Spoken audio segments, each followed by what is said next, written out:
night, and I really thought they should have took back the titles, but I guess it's good to put the titles on Alexa and Nikki.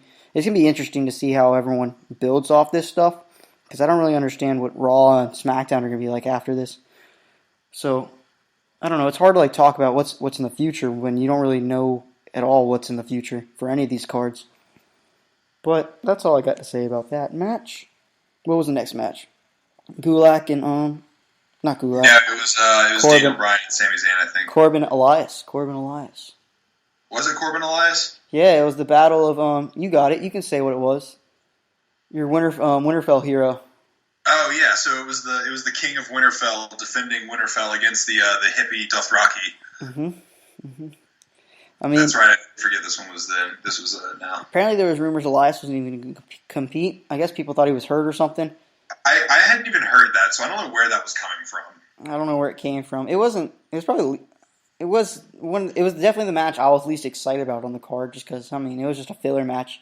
I felt like a pre-show match. But it did kind of feel like a pre-show match, yeah. I don't know if I had anything else to add to that match, really. Let me see. Not really. It was fine. I mean, I didn't have an issue with it or anything. It just wasn't like anything spectacular. The one thing I did want to say, this was the match where if you went into the ring, these seemed like the kind of guys, if you're like, oh, I love Guns N' Roses. They both seem like the kind of guys that would yell at you like, oh yeah, name 5 of their songs, buddy. They do kind of both seem like somebody that would just kind of look at you like, raise an eyebrow if you said you liked like any band. They were like, one of them would know like the band you were talking about. Like, oh yeah, like name 5 of their songs. You're like, fuck, man, I only know 2. Like that kind of thing. It didn't make sense. Also, I don't know. This match didn't make sense to me because I feel like I still think of Elias as a heel. I don't think of Elias as a face. He's popular like a face. I don't like him as a face. He's much better as a heel. I like him cheering the crowd and writing dumb songs that like just make fun of the home team and. Yeah, he gets the popularity of a face, but I mean, he's not a face. He's a heel, and he's not. I can't see his character ever being successful as a face. It's a different kind of like popularity. It's the same reason the Miz is popular, you know? Like. Yeah, it's one of those new. It's the anti-heel. It's the anti-hero. I guess. I don't even know that he's a hero. He's just a good heel, and people respect the work he does. He's just entertaining. Yeah, he is. He's got. I mean, yeah. He also has the moveset of a heel too, which really helps him. He has no moveset of a face. No, he doesn't. All right, who's next? I think next was Seth and KO. No. Becky versus Shayna. Fuck, dude, this match was way too early. It was kind of disappointing, just because me and you both thought this was going to be a highlight match. We thought this was going to be a barn burner. This was going to be the match of the night for me. Yeah. I thought this was going to be match of the night, and it was just fast. It was really quick. It's not that it didn't live up to the hype. It was just too quick. Mm-hmm. Like, it just was over before, like, I thought it really got the chance to really get going. Like, I thought they needed to send this one into deep water, and, you know, I thought the story they needed to tell was that Shayna Baszler needed to push Becky Lynch, like, further than literally anybody else. Like, deep water, she puts her in a Kirifuda clutch that you're like, oh, this is it. Like, she escapes from it 2 or 3 times, and then the third time you're like, oh, no, this is it. Like, she's not escaping this time. You know, Becky flips it around on her, hits her for the 1, 2, 3, and just kind of rolls out of the ring and just lays there for, like, 10 minutes while Baszler's like, what the hell? Like, I can't lose. Like, I was beating the hell out of this girl. Like, how did I just lose? You know, that kind of thing. If Becky was going to retain. I think, and we both talked about it, too. We both thought that this was the match that Becky Lynch lost the title in. Mm-hmm. I mean, the way they just built Shayna Baszler up and the way, just with how dominant and how good of a champion she was in NXT, I mean, I was like, you know, there's no way she doesn't immediately come to the main, I shouldn't say the main roster, to the Raw roster and start holding gold. I thought there was no way, but, I mean, clearly they have different plans. I think this is what I would do. This is my plan. And this is how I see it going. I think they did the right thing, but Becky, she had the quick roll up. It kind of keeps doubt, like, oh, she wasn't dominant in it. There could be a rematch in the future. I'm hoping once we get crowds again, we get an actual build. This one needs like an actual build. This needs like a hatred, a heat, because that's what Shayna Baszler's going to draw on. She gets the crowd pissed off at her, and she's just evil. She's malicious. She's violent, and we're going to get like a no DQ match. And somehow she's going to take the belt off Becky. And I think if they take the belt off Becky, there's going to be an interference. And I think Shayna is going to really benefit from an old friend. Maybe a Ronda Rousey? A little R&R, if you will. I think Ronda Rousey was supposed to come back at this WrestleMania, but they didn't have the live event, so they had to change the plans. They couldn't have the match they really wanted to, so they didn't want to show too much. And I think we're going to get that match later. I don't know when it's going to be. But I really do believe we're going to have Shayna versus Becky again. Ronda's going to interfere, and that'll start the Shayna championship run, and then Ronda reintroduced. I think you're probably right. I think the original plan probably was something involving Ronda being involved in this match in some way, and I think they had to kind of adjust fire based on this whole thing. So I'm going to hold out that maybe they'll have another match that ends up being a lot better, and Yeah. like a no DQ match or something like that. I know they can have a better match. I really know they can have a better match. I'm kind of disappointed they didn't give them more time. Not really sure. I guess just because they had so big of a card. I mean, they got to do it for 2 nights, but whatever. And they're trying to limit it to 3 hours exactly. All right. Yeah, I guess. I don't know. Next match. This is your boy, Daniel Bryan, versus Sami Zayn. Fucking love Daniel Bryan. I don't think you were a big fan of the match. I liked it more than you did. I know that.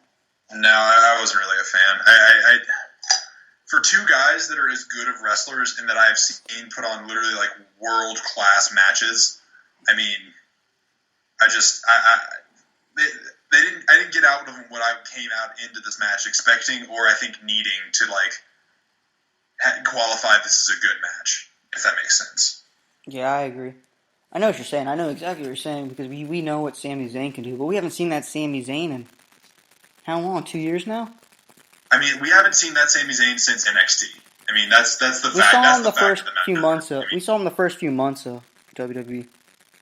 I'm just gonna call it NXT. I mean, okay, that's fair because he had a great introduction to WWE. Yeah, he had some great matches, but I don't know. We haven't seen that guy in a long time, which really sucks. But I don't think we're ever gonna get him.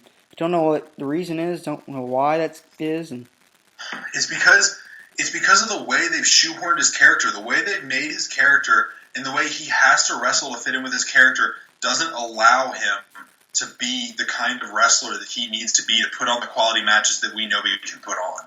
Do you think there's a chance that like Nakamura or Cesaro could turn on him and he goes face and we can see that guy again? We need to. Nakamura could probably. They need to find some way to get him back to the character that he was in NXT so that he can wrestle the way that he, I think, wants to and the way that we know he can. Nakamura could definitely bring it out of him. Oh, yeah. I feel like, again, peak NXT Nakamura and peak NXT Sami Zayn would be a hell of a match. I would love to see Nakamura just turn heel on him so we get that heel versus face. So good. I don't like Nakamura as a heel, though. I like Nakamura as a heel. I feel like he just loses a few of the moves. He'll do it better than Sammy though, so it doesn't matter. They'll still get the great match out of it. Yeah. I'm just thinking of Nakamura versus AJ and how disappointing that was.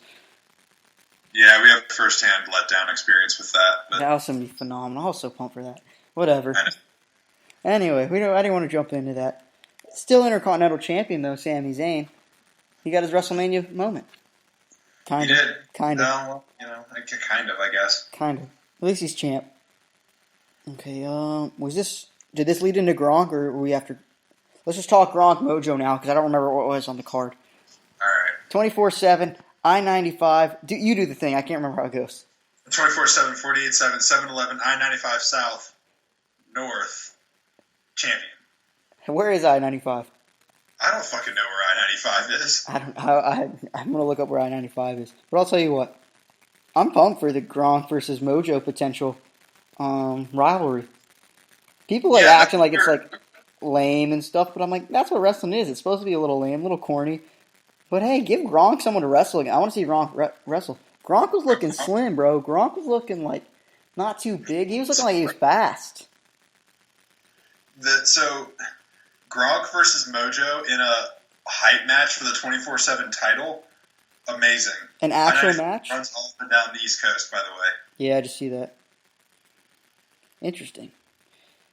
Way down the East Coast. Okay. What about it? Go ahead. Keep going, bro. I mean, I'm just saying that the height, like a height match between Gronk and Mojo for the 24/7 title, like an actual match, would, I mean, probably be pretty good TV. I'm not gonna lie to you. Like, there's potential there. Like, I don't hate that idea hearing it. You know, like. I'm interested. What would Gronk's finisher move be? I mean, it's got to be like a shoulder tackle or something. You know, like the same thing he used probably on like Jinder Mahal and the Andre the Giant Memorial Battle Royal. He's got to develop moves by then. I don't know what he signed with. I don't know what his contract entails. I don't know if he wants to wrestle or what he wants to do. Yeah, I don't really know either, to be honest with you. I'm sure someone will, beat at us and tell us. He's plenty young enough to still wrestle. And good enough shape. I'm sure he wants to, I guess, but I don't know. It seems like he wants to. That little stunt. I mean, if he's going to go on with anyone, go on with one of his good friends, I guess, with Mojo. Mojo will help him out. I don't think Mojo's a great wrestler, but we'll see. WWE has a lot more faith in Mojo than I do. Yeah. I don't even know that they have that much faith in him, so that's really saying something. That'd be interesting to get the 24/7 title kicked off that way, though, with them. Yeah. That'd probably get it the most interest in that's had. That would be funny. Okay. Are we at Rollins KO, or did I miss one? The ladder match. It was Rollins KO, then a ladder match. The ladder match, then it was ladder match first, but let's just do Rollins KO, then we'll go ladder. Okay. Go ahead. So, yeah, I mean, you called it. We had some, interesting, I think, thoughts on this one. The first one being Seth Rollins coming out in his, the white Messiah gear, all white. There's some joke to be made here about not wearing all white, thin ring gear after Labor Day while you're wearing black spandex underneath, because you could definitely see his drawers the whole time. But Becky made him. Becky made him. You can't see the Messiah. Mahor. The Mahor. That's what I'm going to call it. Okay. Anyway, yeah. I mean, this was a good match. We were, I was excited for this one. This was two, great wrestlers, and I liked the whole build up to it. I think we're big fans of a heel Seth Rollins. We support a heel Seth Rollins on this podcast. He's the best as a heel. Way better than he's ever been as a face. Kevin Owens, when he's kind of unleashed and unchained, feels like, when he feels dangerous, that's when Kevin Owens feels like he's, his best self. And he feels dangerous right now. And we were very disappointed that the finish of the match was just going to be Seth Rollins getting himself DQ'd. But then they restarted it no DQ, and we were pretty happy about that one. And it ended up being a really great match. Yeah, I mean, it was good. Like, when it ended, I was just disappointed with the finish. But then, I mean, it got extended into no DQ, and that's when I think it got taken up a notch. That's what they needed. They needed the no DQ from the start. Honestly, I don't know. I guess it doesn't matter how it really started and ended, because we got what we wanted, and we had a good match. Kind of two different stories, honestly. Then we had KO jumping off the Titantron, doing his saying, "This is my WrestleMania moment." I don't think you can do that, because it did not feel like a WrestleMania moment. He's like, "This is the moment." I'm like, "No, nah." Didn't he wrestle? There's no one here, man. You can't make it a moment if there's no one here. Didn't he do Shane versus him at WrestleMania? And Shane did that? Something similar? No, I remember him and Sami Zayn fought Daniel Bryan and Shane McMahon at WrestleMania. I thought Shane did something similar. 34, but I don't remember him and KO specifically. I thought Shane... They had a match at one point where he did it. They did, but I think it was at SummerSlam. I don't think it was at Mania. Maybe Royal Rumble. I don't know. Yeah, you're right. It was at SummerSlam 2017, I think is when it was. Yeah, I don't know. I remember... I was just like, man, you're just... I don't know. KO takes a crazy amount of bumps. People don't realize this. That guy takes the most bumps I've ever seen. Him and, who was the other guy? I don't know who I'm thinking of now. It doesn't matter. KO takes an insane amount of crazy bumps.